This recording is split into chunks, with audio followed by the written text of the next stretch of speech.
दीपावली पर्व पर दिल्ली में आबो हवा बिगड़ चुकी है।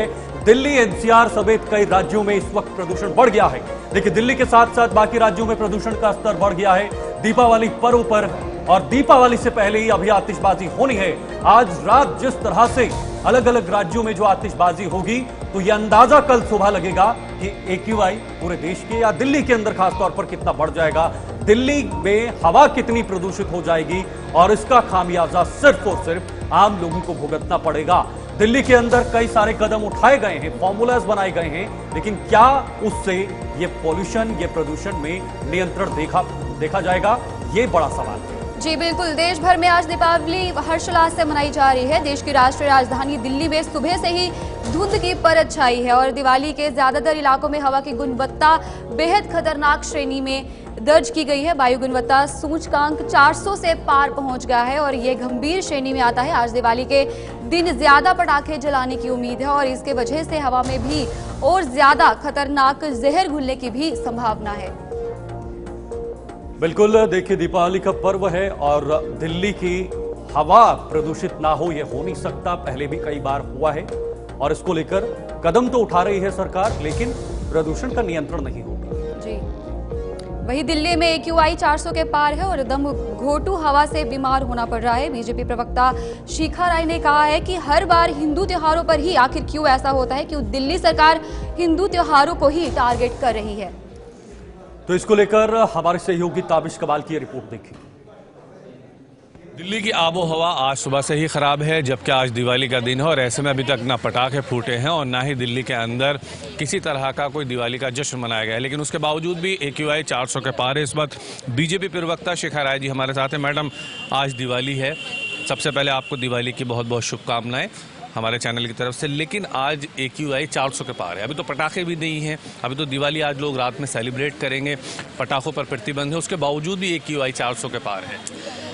सबसे पहले तो मैं आपके माध्यम से सभी को दीपावली की बहुत बहुत शुभकामनाएं देती हूँ। आने वाले सभी त्योहारों की, गोवर्धन पूजा की, भैया दूज की, छठ की बहुत बहुत शुभकामनाएं।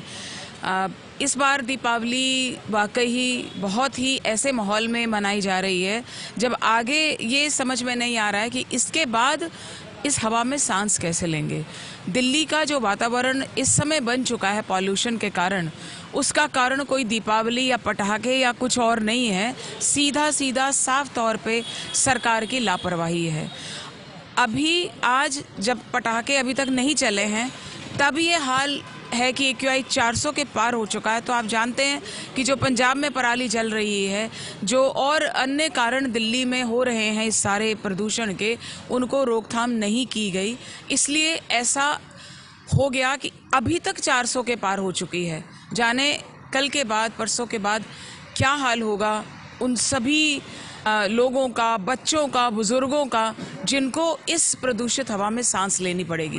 कुछ हिंदू संगठन तो नाराज नजर आ रहे हैं, कह रहे हैं जब हमारे धर्म के त्यौहार आते हैं तभी सरकारें नाकाम हो जाती हैं पॉल्यूशन कंट्रोल करने में। हम लोग अपनी संस्कृति, सभ्यता से जुड़े त्योहारों को नहीं मना पाते और दिवाली एक ऐसा त्यौहार है जहां पर लाइट्स, जहां पर दियों को भी सरकार कह रही है कि इससे भी पॉल्यूशन होता है। तो क्या लगता है कि सिर्फ और सिर्फ इसी वक्त पर जो हिंदू संगठन कह रहे हैं कि धर्म के मातहत टारगेट किया जाता है, तो क्या टारगेट किया जा रहा है?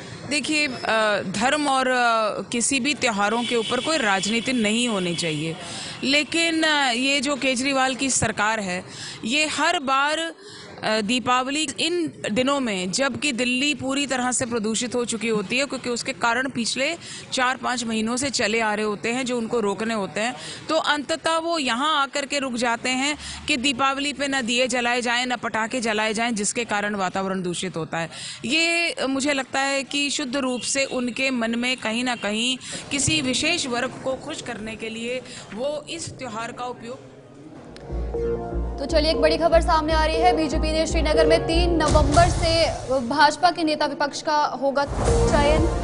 आपको बता दें, केंद्रीय मंत्री प्रहलाद जोशी भी पहुंचेंगे श्रीनगर में और 3 नवंबर को तरुण चुग के साथ पहुंचेंगे श्रीनगर। चलिए देखिए, बड़ी खबर इस वक्त आ रही है जम्मू कश्मीर से, जहां पर बीजेपी ने श्रीनगर में 3 नवंबर को एक अहम बैठक बुलाई है और इस बैठक में नेता विपक्ष चुना जाएगा, उपनेता भी चुना जाएगा, यानी LOP इसमें बीजेपी की तरफ से चुना गया, क्योंकि बीजेपी इस वक्त जम्मू कश्मीर की सबसे बड़ी पार्टी, दूसरी सबसे बड़ी पार्टी उभरकर सामने आई थी नेशनल कॉन्फ्रेंस के बाद। यानी ऑपोजिशन में इस वक्त बीजेपी है और बीजेपी के बड़े नेता इसमें नेता विपक्ष के रूप में सामने आए।